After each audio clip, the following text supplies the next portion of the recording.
Olá, sejam bem-vindos ao nosso podcast. Eu me chamo Tiffany e sou estudante de pedagogia. Hoje estou aqui juntamente com a minha amiga Rebeca. Oi, pessoal, eu me chamo Rebeca, também curso pedagogia, e hoje a gente vai falar sobre um assunto muito importante e pouco falado. Pois é, e como a gente estuda a área da educação, é fundamental que a gente nos aprofundamos sobre a alfabetização. Em específico, hoje a gente vai estar falando sobre a educação dos jovens e adultos. E ainda, ele é um tema muito necessário para a gente conversar e pensar sobre. Sim, de acordo com os nossos estudos, ainda há uma defasagem nessa área de educação, e por isso hoje vamos abordar o porquê desse atraso e como funciona de fato a alfabetização dos jovens e adultos aqui no Brasil. Sim. E quanto aos números, em 2019 foi feita uma pesquisa pelo SESI, que é o Serviço Social da Indústria. Ele foi registrado que mais de 10 milhões de brasileiros, a partir de 15 anos, ainda não são alfabetizados. Então a gente vê que ainda é um número muito grande. Sim, verdade.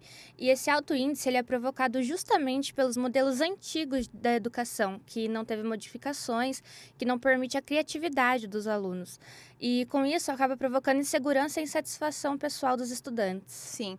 E o interessante é que o quarto objetivo das ODS, que são os Objetivos de Desenvolvimento Sustentável, ele defende justamente essa educação de qualidade, que é de fato assegurar essa educação inclusiva, equitativa e de qualidade. E com isso promover oportunidades de aprendizagem ao longo da vida para todo mundo, né? Isso inclui os jovens e adultos, que infelizmente eles não conseguiram concluir no tempo a escolaridade deles. E, no entanto, a gente tem também a Constituição Federal de 1988, a Lei de Diretrizes e Bases da Educação Nacional e as Diretrizes Curriculares Nacionais para a EJA, que podem assegurar essa educação para todos. Sim, e citando uma delas, no CNE, no Conselho Nacional da Educação, no parágrafo único específico, ele diz assim: quanto à equidade, a distribuição específica dos componentes curriculares a fim de propiciar um patamar igualitário de formação e restabelecer a igualdade de direitos e de oportunidades face ao direito à educação. Então, com isso, a gente vê que o respeito ele é um dever do cidadão. E muitos adultos, quando ele retorna à escola, ele acaba entrando em conflito justamente com essa realidade. Sim, pensando na realidade deles, são jovens e adultos trabalhadores que, por muitas vezes, precisam deixar os estudos para sustentar a família. Dificuldades em relacionar os conteúdos com a vida do próprio estudante. Muitos acabam sofrendo com questões familiares, profissionais, conjugais, preconceito, entre outros. E veja que para esses jovens e adultos retornarem à escola, a retornarem a estudar, ele acaba tendo uma autoestima muito baixa, justamente pela condição que ele acaba se encontrando. E por isso que o educador ele deve ter mais cuidado, a cautela de tratar com esse estudante. E lembrando que ele já vem já com uma experiência, já vem com uma bagagem já de conhecimento que ele adquiriu durante a vida dele toda. Sim, e com isso vem os desafios que os estudantes enfrentam ao retornar à sala de aula. Uma delas é a diferença de níveis de aprendizagem dentro de cada turma, na qual o educador do EJA tem de atender ao mesmo tempo educandos que se encontram no início do processo da alfabetização e educandos que se encontram no final do processo. Segundo Leite, pode-se dizer que o adulto sofre uma dupla exclusão. Primeiro na infância, quando deixa a escola para poder ajudar no sustento da família e começa a trabalhar, e depois quando volta para a escola na fase adulta, e muitas vezes a escola não está preparada para atendê-lo. Sim, e assim, né, ele acaba gerando uma grande diversidade entre os educandos, né, que são os estudantes. E as expectativas em relação aos estudos e as diferenças religiosas, valores e crenças, isso acaba gerando um conflito, um confronto muito grande para esses estudantes que voltam a estudar. E a diferença de idade entre eles. Ele acaba gerando conflitos de interesses e de posturas entre eles, e isso acaba desanimando muito deles. E a desmotivação dos estudos, e isso, consequentemente, leva à evasão escolar. A baixa autoestima dos educandos, que também eles acabam não acreditando na sua capacidade de aprender. Então, ele acaba gerando bloqueios na sua aprendizagem. Além de todas essas dificuldades, que são próprias da realidade dos educandos da EJA, existem também algumas limitações por parte dos próprios educadores no desenvolvimento do seu trabalho, por estarem vivenciando uma realidade nova e diferenciada, para a qual não foram preparados. A prática de infantilização dos educandos acarretada pelo hábito dos educadores em vivenciar uma realidade diversa, porque normalmente eles lecionam no ensino regular, que é com Uhum. crianças, né? Então eles têm essa dificuldade. E a gente vê também que a dificuldade dos estudantes em conciliar os estudos, né, junto com a sua realidade. Então, no caso, isso acaba desmotivando eles no seu processo de aprendizagem. Então, a gente tem que ver que os educadores eles têm que buscar algo que possa ser do interesse, para buscar a curiosidade desses estudantes, para poder motivá-los a continuar estudando, a estar ali na escola.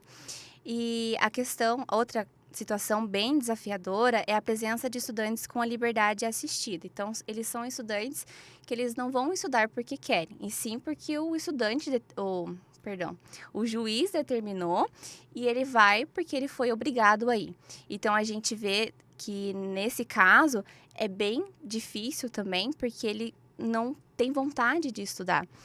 E ele também encontra ali na sala de aula pessoas muito mais velhas que ele, ou pessoas mesmo da mesma faixa etária, mas que não está na mesma condição que esse estudante em específico. Então, é mais difícil trazer esse estudante para o grupo.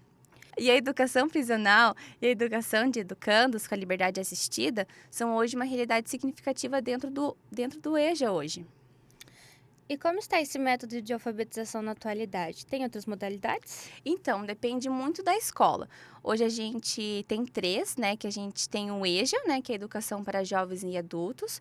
O CEJA, que é os Centros Estaduais de Educação de Jovens e Adultos. E o ENSEJA, que é o Exame Nacional para a Certificação de Competências de Jovens e Adultos. E lembrando que essas três, elas são aprovadas pelo MEC, que é o Ministério da Educação. O EJA, ele se trata de aulas presenciais de segunda a sexta-feira. O CEJA possibilita a presença flexível, então, pelo menos uma vez no mês, o estudante precisa ir até a escola. E o ENSEJA é uma prova, um exame, né, que você faz para ser aprovado no ensino médio e ensino fundamental. Sobre as metodologias e escritas, a gente vai encontrar o que Freire chamou de universo vocabular mínimo. Ele chama essas palavras de mais ou menos 17, né, de palavras geradoras. Então, no caso, ele pega uma palavra de grande riqueza fonética e coloca em ordem crescente das menores para as maiores dificuldades fonéticas, dentro do contexto da realidade daquele aluno, dentro da realidade dele. Então, no caso, vai ser palavras, vai ser textos trabalhados que vai ser do interesse e da curiosidade daquele próprio aluno. E como esses jovens e adultos já vêm com uma bagagem de vivências, dentro de sala vai haver um transpor do conhecimento do aluno para o letrado. E não podemos esquecer também que entre as metodologias é necessário incluir a própria tecnologia, pois é algo que é exigido para ser incluído na sociedade. E falando em tecnologia, houve uma escola que adotou esse método da tecnologia no meio da pandemia. A escola foi Municipal Maria Tereza, em São João del Rei, em Minas Gerais. Então, eles participaram de uma pesquisa que analisou adultos entre 40 e 65 anos. Isso foi em 2021. No qual 12 estudantes se matricularam naquele ano e 5 participaram dessa pesquisa. Eles passaram por 3 níveis de alfabetização: alfabetização midiática, alfabetização por meio de narrativas e da construção de personagens fictícios, e a alfabetização construída a partir da relação com o outro e com o mundo. E nisso encaixa a educocomunicação, que é uma forma de educar com a comunicação, né? Que ele é um conjunto de ações e uma forma de melhorar a comunicação no diálogo. E um exemplo disso foi o teatro que eles usaram, que melhorou bastante no processo deles. Com o teatro, o estudante ele pode ter a voz ativa, ele sabe questionar, dialogar e ele está apto a se comunicar e a se inserir de fato no ambiente escolar. Exatamente. E a professora Carmenzinha, a coordenadora Marta Della Sávia, organizaram um grupo no WhatsApp para realizar esses encontros online. Então, era feito uma vez por semana. E Carmen auxiliou esses 5 estudantes gravando o vídeo e mandando no WhatsApp. Então, o primeiro foi ela regravou a tela dela e ela mostrou passo a passo de como você gravava o vídeo e mandava no grupo. E ela foi a primeira a gravar um vídeo, ela mandou no grupo e depois o resto dos participantes mandaram também. Sim, isso chama muita atenção mesmo, pois observamos a atenção e a cautela dela em relação a eles, né? O cuidado que ela teve com eles. É necessário também conhecer os educandos primeiros e criar um vínculo para depois elaborar uma metodologia com a certeza de sua eficácia. Com certeza, a gente vê como que é necessário, né, como foi abordado esses temas, né? Até porque ela falou muito com eles durante essas semanas para saber como que eles iam tratar cada tema. É, com certeza despertou mais interesse mesmo sobre o tema, né? A gente pode fazer também em relação.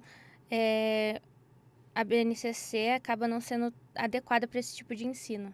Com isso, a gente pode dizer que com tudo que a gente pesquisou, a gente estudou, a gente tem uma outra visão para a alfabetização de jovens e adultos, né? A gente tem uma Sim. visão um olhar mais preciso, mais atencioso, e por isso a importância de a gente falar mais sobre o EJA, para que assim que os educadores eles possam ter mais acesso a essas mudanças de metodologia e poder trazer isso para a sala de aula e trazer essa mudança realmente na realidade dos estudantes e assim incluir de fato a educação de qualidade para todos. Com certeza. Gostaríamos de agradecer a atenção de todos, especialmente a professora Valéria, ao curso de jornalismo e à Rede Teia, por terem nos disponibilizado o ambiente e pelo apoio. E para fechar com chave de ouro, A educação é também um ato coletivo e solidário e nunca se dá isoladamente. Ninguém educa ninguém, ninguém educa a si mesmo, os homens se educam entre si, mediatizados pelo mundo. Freire. obrigada, Tchau! tchau!